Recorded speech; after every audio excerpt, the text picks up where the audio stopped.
तालिबान ने कैसे दिखाया पाकिस्तान और पाकिस्तानी मीडिया को ठेंगा। पाकिस्तानी मीडिया के किस एजेंडे को, प्रोपेगेंडे को तालिबान ने किया ध्वस्त। अगर आप जानना चाहते हैं इन सवालों के जवाब तो इस वीडियो को देखिए आखिर तक और इस चैनल को सब्सक्राइब कर लीजिए अभी। पिछले कई दिनों से पाकिस्तानी मीडिया एक प्रोपेगेंडा चला रहा था। यह प्रोपेगेंडा था कि अफगानिस्तानी तालिबान ईद के बाद भारत के खिलाफ जिहाद छेड़ने जा रहा है। पाकिस्तानी टीवी चैनल्स लगातार ये खबरें दिखा रहे थे कि किस तरह से तालिबान ने तैयारी कर ली है भारत के खिलाफ एक बड़ी जंग छेड़ने की।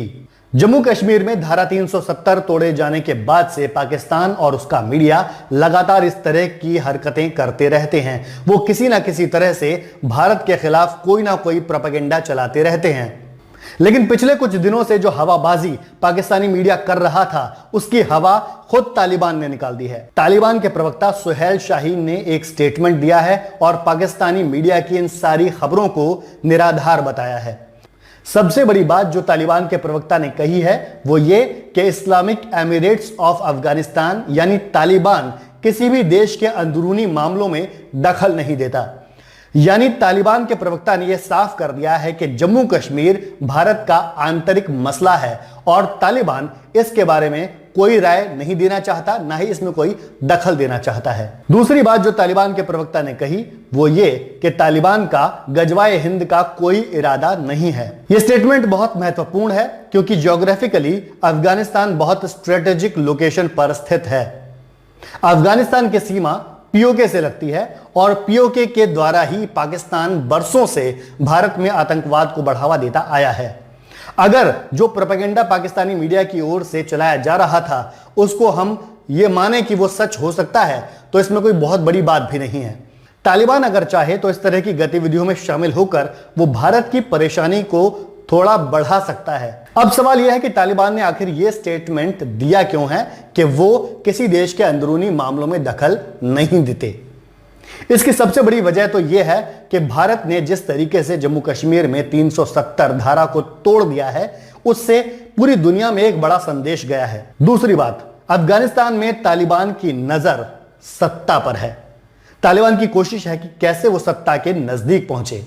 किसी भी संगठन को अगर अफगानिस्तान में सत्ता तक पहुंचना है तो उसे आसपास के जो देश हैं उनके साथ अच्छे संबंध बनाने जरूरी हैं, चाहे वो भारत हो, पाकिस्तान हो या ईरान हो। तालिबान के प्रवक्ता सुहेल शाहीन का यह बयान इसी कोशिश का हिस्सा माना जा रहा है। अब सवाल यह है कि अगर तालिबान ने इस तरह का एक मैच्योर या फिर कहें डिप्लोमेटिक स्टेटमेंट दिया है तो क्या सिर्फ इतने भर से ही भारत को तालिबान के साथ कोई कम्युनिकेशन शुरू कर देना चाहिए?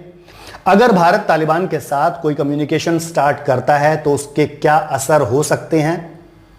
दरअसल बात यह है कि अमेरिका अफगानिस्तान से अपनी सेनाओं को बाहर निकालना चाहता है। तालिबान के साथ एक डील अमेरिका की हो चुकी है जिसके तहत अमेरिका अपनी फोर्सेस को वहां से हटा रहा है। अमेरिका की तरफ से भारत को यह सुझाव भी दिया गया था कि वो तालिबान के साथ बातचीत करे और जो वहां पर सत्ता व्यवस्था है उसमें एक बड़ा रोल निभाए। लेकिन भारत ने अभी तक इस तरह का कोई भी कम्युनिकेशन तालिबान के साथ नहीं किया है। इसके पीछे वजह यह है कि तालिबान की किसी भी बात पर हमेशा के लिए भरोसा नहीं किया जा सकता। मान लीजिए अभी तालिबान की ओर से यह स्टेटमेंट आया जरूर है लेकिन भविष्य में इसकी कोई गारंटी नहीं है कि वो आतंकवादी गतिविधियों में उस तरीके से लिप्त नहीं होगा जिससे भारत को नुकसान हो। और ऐसे में अगर भारत ने तालिबान के साथ कोई भी कम्युनिकेशन किया होगा तो वो भारत के लिए एक असहज स्थिति हो जाएगी। हालांकि फिलहाल तालिबान के प्रवक्ता की ओर से स्टेटमेंट के आने के बाद पाकिस्तानी मीडिया की सारी हवाबाजी खत्म हो गई है।